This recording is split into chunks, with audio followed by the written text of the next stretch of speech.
How's it going, guys? And welcome back to BL3's Forgotten, the series where I take a look at underused and not often talked about pieces of gear to determine whether or not they deserve to be remembered within the modern meta of the game or should be left behind and forgotten. And today we are taking a look at the Flakker. If you'd like to farm the Flakker for yourself, it jumps from Manvark and Conrad's Hold, but the easiest way to set up this farm is by fast traveling to the Slaughter Shaft and exiting out into Conrad's Hold from there. You can then reset and you will spawn right at that door every single time. From there, you just run forward, summon Manvark, take out his various stages, and hopefully get yourself a Flakker. The Flakker is a legendary Torgue shotgun, firing 3 projectiles per shot at the cost of 1 ammo. Flakker is able to drop in non-elemental, incendiary, and radiation. The legendary effect of the Flakker is that when fired, after a brief delay, multiple explosions will then go off at a set distance from where the gun was initially fired. The Flakker has had quite the history within the patch notes, starting initially with a very large nerf of a damage reduction of 33%, and then also being changed to consume the full magazine when fired, which I believe is just a bit more of a confusing way of saying the ammo cost was increased from 1 to 5. As shortly after this, the magazine as a whole was reduced to a size of 1, and it consumed 1 ammo instead of the 5 that it previously was. However, later on, the Flakker would receive a very large buff, gaining 50% weapon damage, 23% fire rate, and an added 15 ammo capacity to its magazine. So of course, its history with the patch notes didn't come out of nowhere. The Flakker used to be a very strong gun, perhaps one of the best in the game at the time when it was first nerfed. This initial nerf, while not really dropping it down too much, was very heavy-handed and was a big contributor into the current unpopularity of the Flakker. Funnily enough though, with this change, it only really nerfed Zane and Amara using the Flakker because Flak and Mose, the two very good users of the Flakker at the time, and really what was meta with the Flakker, could still fire this very well due to Mose having Means of Destruction and Flak having Leave No Trace. Both of these skills would still let you continue to fire the Flakker at times without having to reload every other shot, albeit a little bit more inconsistently. The damage was still very good, especially for the time, so it was still used quite often, although this wasn't a big hit to its overall popularity. This was by far the lowest of the lows that the Flakker would have hit, as while it was still good and usable, it wasn't amazing and incredible like it used to be, and this was definitely when it was at its least popular, and it never really recovered from this point. While dropping the mag size to 1 and the ammo consumption, it kinda sounds like a buff as it takes less ammo overall. However, it really didn't change the feel of the gun, and it really wasn't that big of a deal. It was pretty much just strictly a quality of life change. Now, when Mayhem 2.0 released and the standard for guns was much different and the balance of the game was entirely different, the Flakker was one of the many guns that did end up falling behind, and it fell quite heavily. The only reason that I say previously it was the biggest it's fallen in popularity was because I feel like that was the biggest it's fallen in popularity. When Mayhem 2.0 released, barely anyone was using the Flakker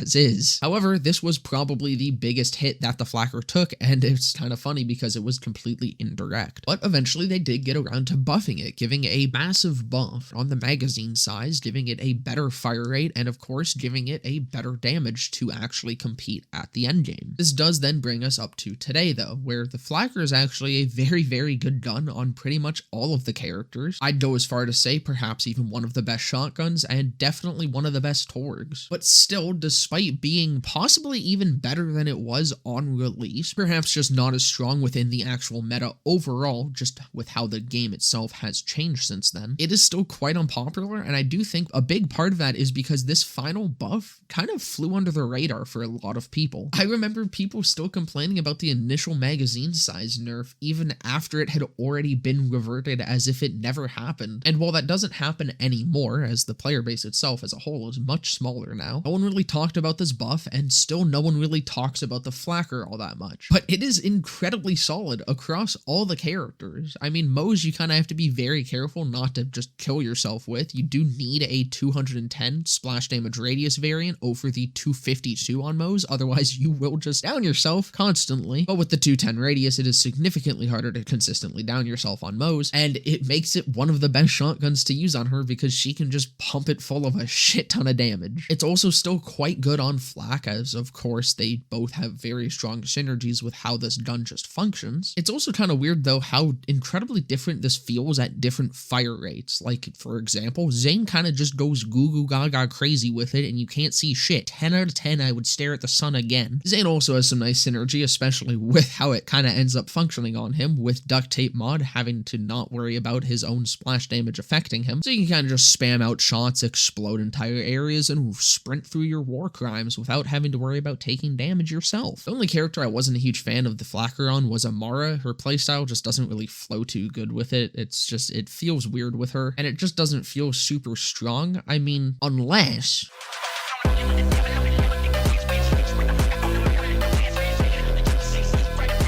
There should be a little card popping up in the corner, so you can go check out my Cold Snap Amara build, which functions incredibly well with this, as it uses splash damage incredibly well. Just with how that build works, though, you will want to try your best to get a Incendiary variant, as it's just able to function with the Kensei a little bit better than the non-elemental, but it's not that big of a deal either way. Well, that's enough of shamelessly promoting my other video. The Flakker has had quite the turbulent history and does definitely still bear the scars of its patch notes, but after being nerfed multiple times, it eventually did come out on top to where it is today, and it is a very, very strong, very fun, and just overall interesting shotgun. If it's been a while since you've last used a Flakker, or if you've just never used a Flakker and are looking for a good shotgun to give a go, I would highly recommend this. It is a very easy farm, it is a very easy gun to get a good variant of, and did I mention it looks cool? Anyways, that's about to do it for this one. I hope you guys enjoyed. If you did, definitely consider leaving a like, comment, subscribe, all that. Down in the description will be a link to my Twitch channel, where I will be live right after this video goes up, and down there will also be a link to my Discord server where you can come and join and hang out. But with that all being said, I hope to see you guys in the next one.